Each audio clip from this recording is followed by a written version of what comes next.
warahmatullahi wabarakatuh. Anak-anak kelas 7 dimanapun kalian berada. Kali ini kita akan belajar tentang himpunan. Simak videonya sampai akhir. Assalamualaikum warahmatullahi wabarakatuh. Kita langsung belajar bareng ya tentang himpunan. Tentunya ada yang sudah pernah dengar istilah himpunan. Kalau kita mencari sinonimnya mungkin ada kumpulan, itu sinonimnya dari himpunan. Tapi di matematika ini kita gunakan istilah himpunan.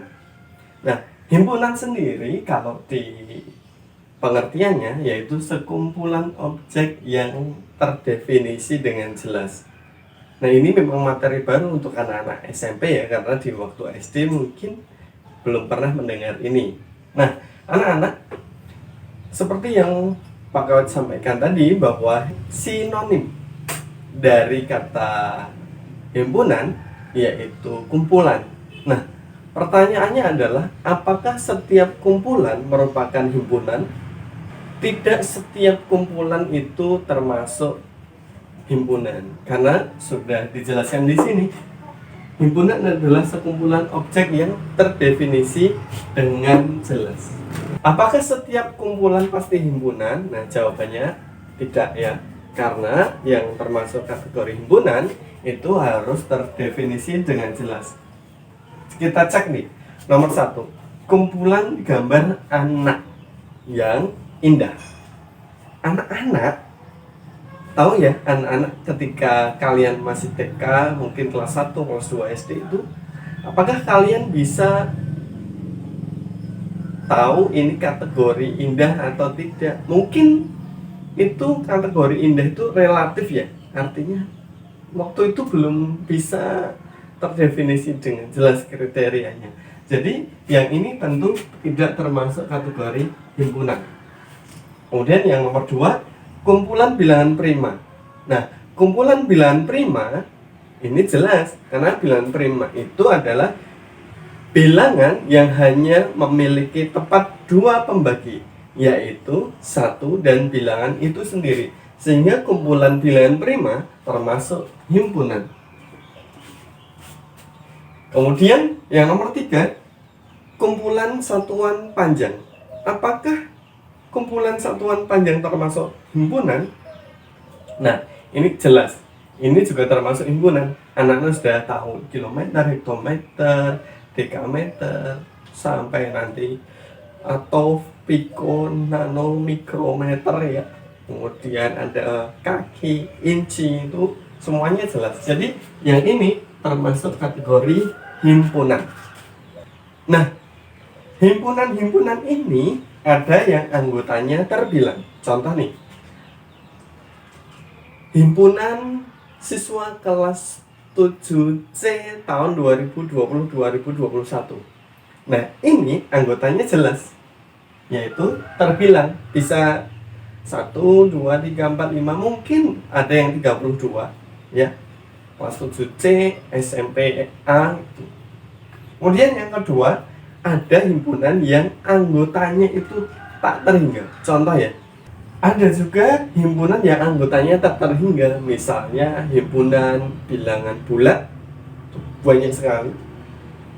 Ada juga himpunan yang terdefinisi jelas ya anggotanya, tetapi ternyata tidak ada anggotanya itu. Contohnya adalah himpunan bilangan prima antara 14 dan 15. Nah, ini nggak ada. 14 bukan bilangan prima, 15 juga bukan bilangan prima. Jadi dari awal sampai sini semoga semuanya udah paham. Kita berlanjut ke penjelasan yang di sana. Oke, kita lanjut menuliskan anggota dan bukan anggota. Nah, ini kita berikan contoh. Jika Q adalah himpunan bilangan genap, himpunan bilangan genap berarti 2, 4, 6, 8, dan seterusnya. Nah, ada bilangan-bilangan yang termasuk anggota Q dan juga ada yang tidak termasuk. Nah, 2 itu adalah anggota Q, sehingga 2 elemen Q.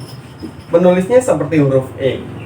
Nah, seperti yang Bapak jelaskan tadi bahwa anggota Q ini 2, 4, 6, 8 dan seterusnya, berarti 3 tidak termasuk anggota Q, sehingga ditulisnya 3 bukan anggota Q, hingga ini seperti huruf E kemudian dicoret seperti itu menuliskannya.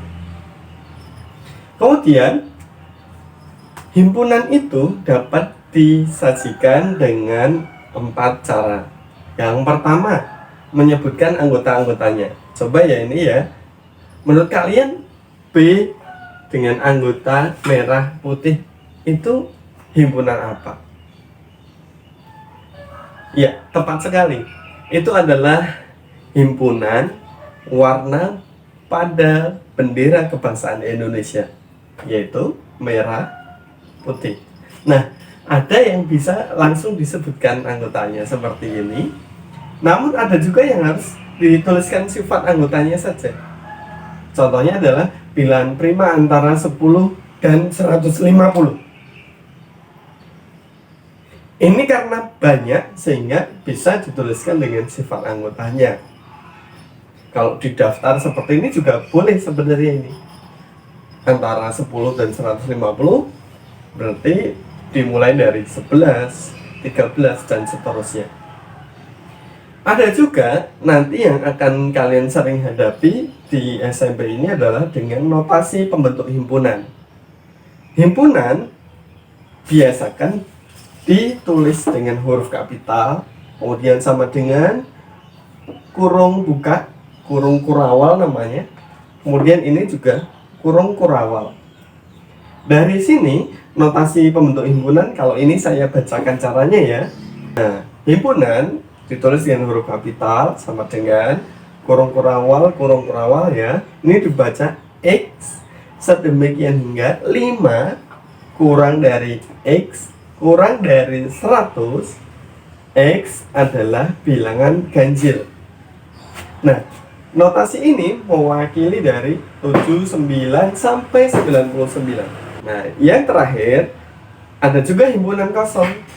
Simbolnya seperti ini atau seperti ini. Demikian dulu, sampai di sini dulu untuk sesi kita hari ini. Terima kasih. Assalamualaikum warahmatullahi wabarakatuh.